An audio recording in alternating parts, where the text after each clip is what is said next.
Binuo ng tatay ko to tuwing linggo siguro naisip niya nakakasawa. Di ba parang kinumpare niya to sa ano eh. Pag Friday, munggo. Pag yung Sabado, nilagang baka. Siya naman, gumawa siya ng history niya na kapag linggo, kare-kare naman sa kanya. Siguro tinatangkilik yung kare-kare namin every Sunday. Siguro tama sa panlasa ng tao. Saka nagugustuhan nila, namimiss nila kasi every Sunday lang yung kare-kare namin. Kumbaga, pag linggo, yan ang ulam nila pag linggo. Nakaset na sa isip nila yung pag linggo, kare-kare day.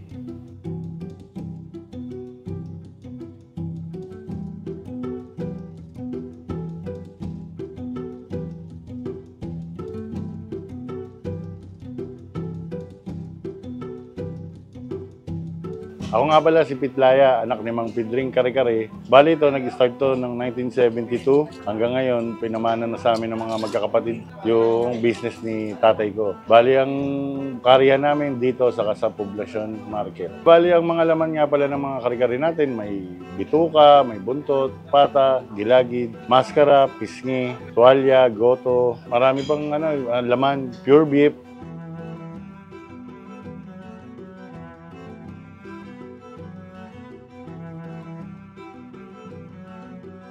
Ako natutunan ko yung unang pagluluto ko sa nanay ko eh.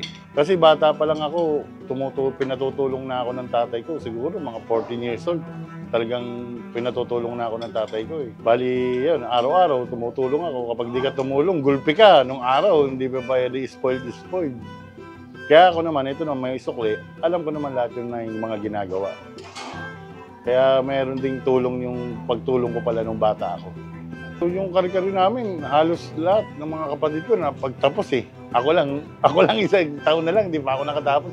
Lahat ng mga kapatid ko, nakatapos lahat dahil sa kare-kare. Ako naman ngayon, yung sa kare-kare, nung ako na nag-manage, marami rin naman ako natutulungan tao. Yung kare-kare naman, pare-parehas lang yan eh. Bali, nagkakatalo lang naman yan siguro yung sa linis. Saka yung nakikita nila yung pagluluto ng aktwal, kaya siguro binabalik-balikan. Kasi nandiyan naman nakikita nila kung paano yung prosesong ginagawa namin.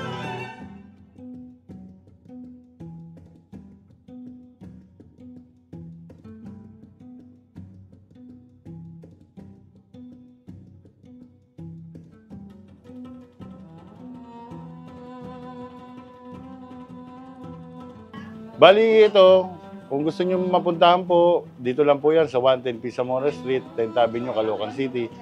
Tabi lang po ng Central Elementary School at Ever Supermarket po. Bali ang lugaw po namin 6 a.m. to 5 p.m. Ang kare-kare po 5:30 a.m. to 1 p.m.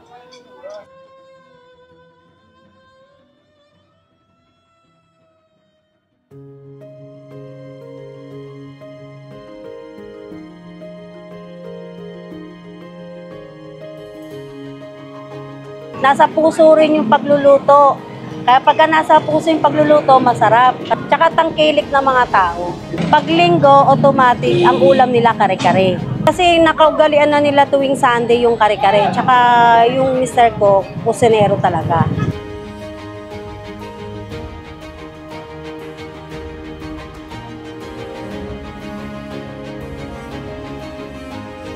Ako nga pala si Tess Canton. Ako yung may-ari ng kare-kare. Ang mister ko ang nagluluto ng kare-kare. Nag-start kami ng year 2000, bali 24 years na kami na nagtitinda ng kare-kare sa Lumang City Hall dito, malapit sa 999.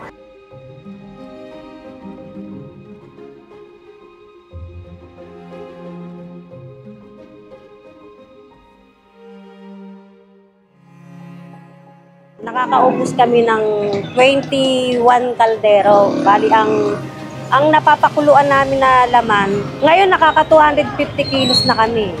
Kasama na yung dinuguan, ganyan. Lahat-lahat na ng parte yun. Tuwalya, tsaka gilagid, pisngi, laman, buntot, pata. Yun po yung mga laman namin. Yung mani, kami po talaga nagluluto. Hindi po yung walang halong artificial, talagang sariwa po talaga yung mani na inaano namin. Kami yung gumagawa talaga ng bagoong, talaga yung hindi namin binibili sa Divisoria. Sa akin talaga purong bagoong talaga.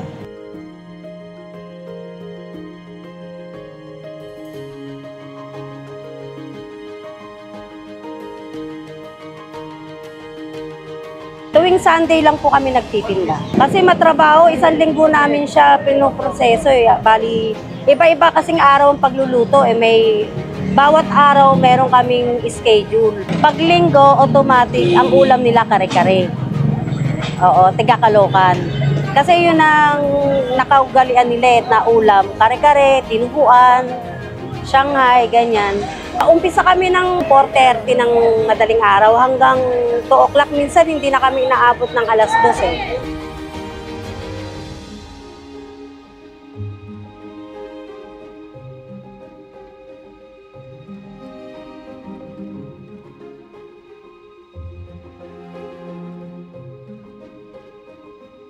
Marami pong salamat sa mga nagtangkilik sa kare-kare ko, Mama Tess Kare-Kare tuwing Sunday. Sana po lagi niyo pong tangkilikin ang aking tinda na kare-kare, dinuguan, Shanghai, tuwing Sunday po. Marami pong salamat sa mga customer ko na kung saan-saan lugar na dumayo pa para makabili ng kare-kare. Salamat po.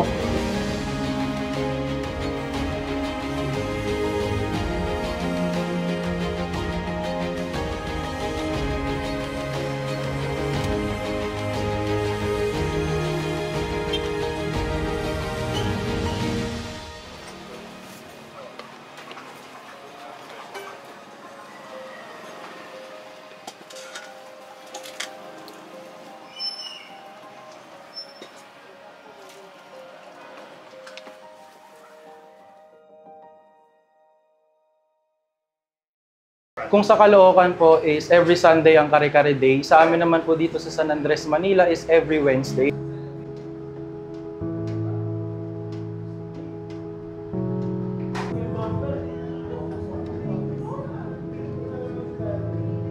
Ako po si Kyle Pineza, ang nagmamanage po ng eatery ng aking lola. At kilala po kami dahil po sa significant naming kare-kare, which is family recipe po. At abot kaya lang ang presyo nito, which is 80 pesos lang po, kaya po dinadagsa at dinudumog, lalo na sa online.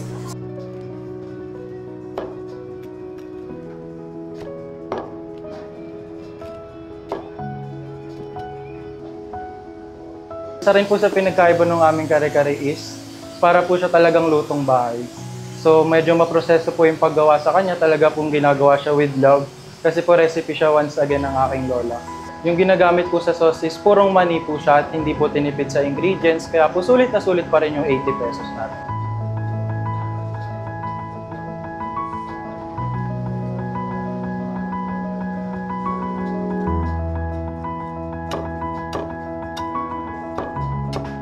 Binabalik-balikan po yung aming kare-kare kasi po ito ay budget-friendly. Medyo maproseso po ang paggawa at mahal ang mga sangkap. Pero abot kaya pa rin po dahil sa halagang 80 pesos lang is meron na po tayong isang order.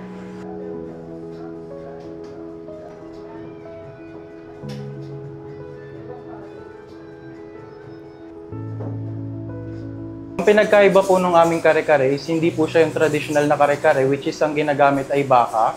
Yung sa aming kare-kare po is ginagamit ay bagnet.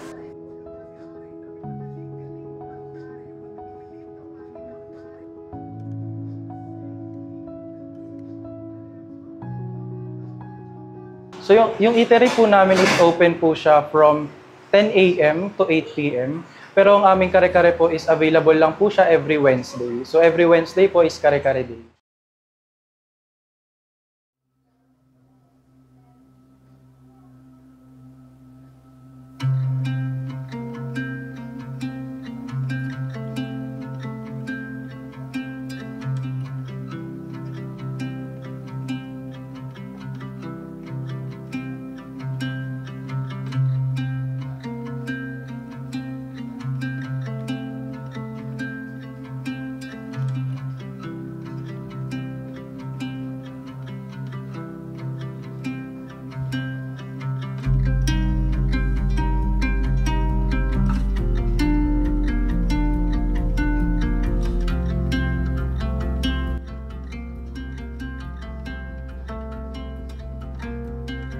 So maraming salamat po sa patuloy na pagsuporta ng aming mga customer.